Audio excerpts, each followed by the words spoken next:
Hello and welcome to Value Chain TV News Update. I am Adalbio Gwejofor with the news.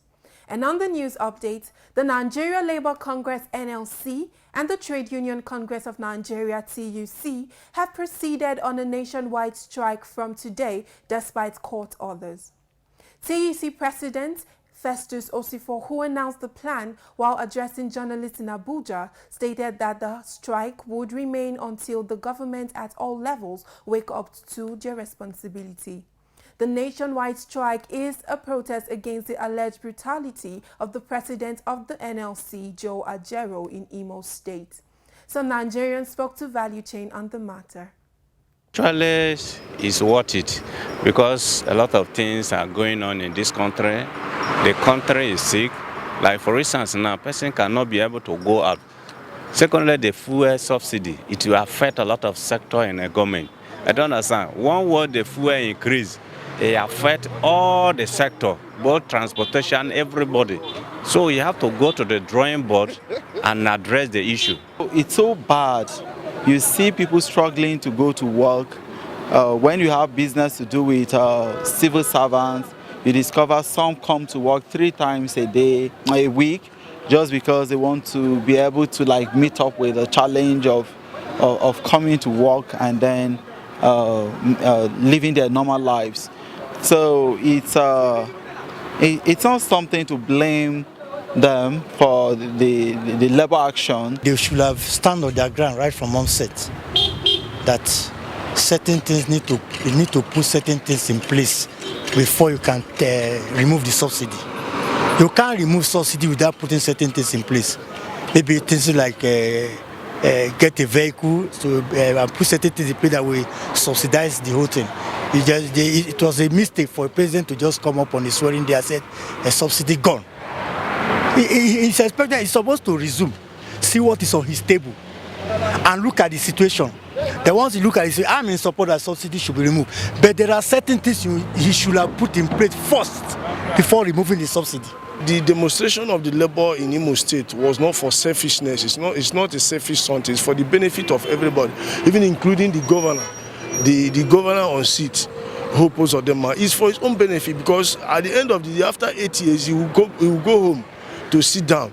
So what will be tell about him? What would the youth say about him, that he beat the NSC president and wound him and tear gas him and rough handle him? Is that what he should be remembered for? Nigeria's crude oil production rose to 1.351 million barrels per day in October 2023, up from the 1.347 million barrels per day that was produced in September.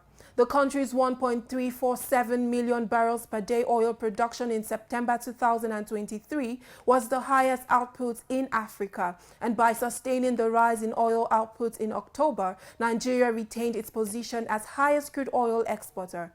The country's oil output surpassed the volumes produced by Libya and Angola, according to figures released by the Organization of Petroleum Exporting Countries, OPEC. The federal government has stated that the country will create 340,000 jobs with transition into renewable energy by 2030, with additional 840,000 jobs in 2060. Speaking during the second edition of the German-Nigerian Symposium on Green Energy, the Minister of Power, Adebayo Adelabu, said the energy transition would result in economic and job creation with quality power supply. Adelabu stated that the federal government is committed to achieving net zero emissions by 2060, but needs to expand power generation in the country to stop the use of diesel and petroleum generators. He added that Nigeria is committed to deliver adequate renewable and affordable power to its citizens in a sustainable manner, and that the implementation of Nigeria's energy transition plan will not only provide economic development but result in significant job creation.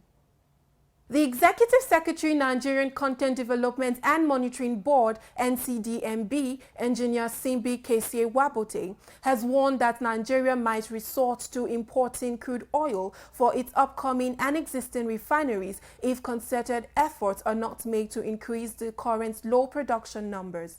Wabote raised the concern at the 41st Annual Conference and Exhibition of the Nigerian Association of Petroleum Explorationists in Lagos.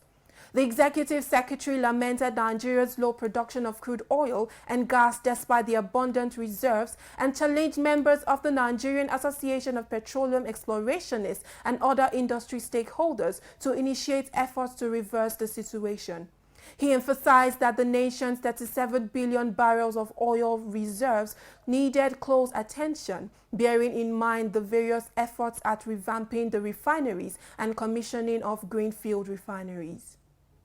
There are indications that the federal government could lose investment worth 183.3 billion naira from failed contractual agreements of 25 concessioned public facilities and infrastructure granted to private investors. This development comes amid a recent decline in revenue generation, leading to increased borrowing and a focus on industry rehabilitation by the Trade and Investment Minister, Doris Anite. Available official records show that a range of sectors, including transportation, ports, health, marine, security, aviation, and hydropower plants, are part of the assets in contention and listed under custody. Fuel queues have begun to resurface in some parts of the Federal Capital Territory. Value Chain observed vehicle owners flooding into filling stations, even as private fuel stations have hiked the price of petrol. Value Chain observed that the price of petrol has increased from the former 617 naira per litre to between 630 naira per litre and 640 naira per litre in some private filling stations in the capital city. NNPC filling stations have maintained the old price of 617 naira per litre but had very long queues in them, while filling stations with higher prices are either empty or with very few customers, with queues building up heavy traffic on some major parts of the city. Some stations visited are selling between 630 naira per litre and 637 naira per litre, with fairly lengthy queues in the filling stations observed.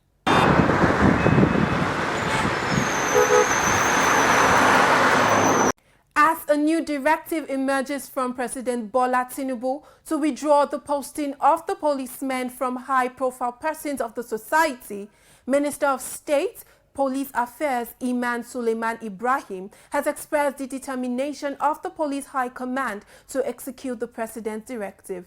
The minister made this known in a statement issued by the Deputy Director, Press of the Ministry, Bolaji Kazim, at a two-day management retreat of the Ministry of Police Affairs for the Directorate staff in Abuja. The commitment to withdraw policemen from VIPs have been a recurring issue over time. Value Chain asked some Nigerians their take on the latest directive. We'll be having trials and errors. Maybe the president believes that is the correct way. He can get what he wants. He just come newly. So to my understanding, I cannot just say whether it is or it is not. But with the president who pronounced this, maybe they must have made an arrangement that will be successful. It's all about, grammar. Implementation is the issue, and that's always been the problem with our country. You make rules, you make law, but they are not implemented. So even if it is withdraw, it will depend on the caliber of the individual. Some people seem to be above the law in this country. And that's it on the news update. I am Adalbio Gwejofor. Thanks for staying with us.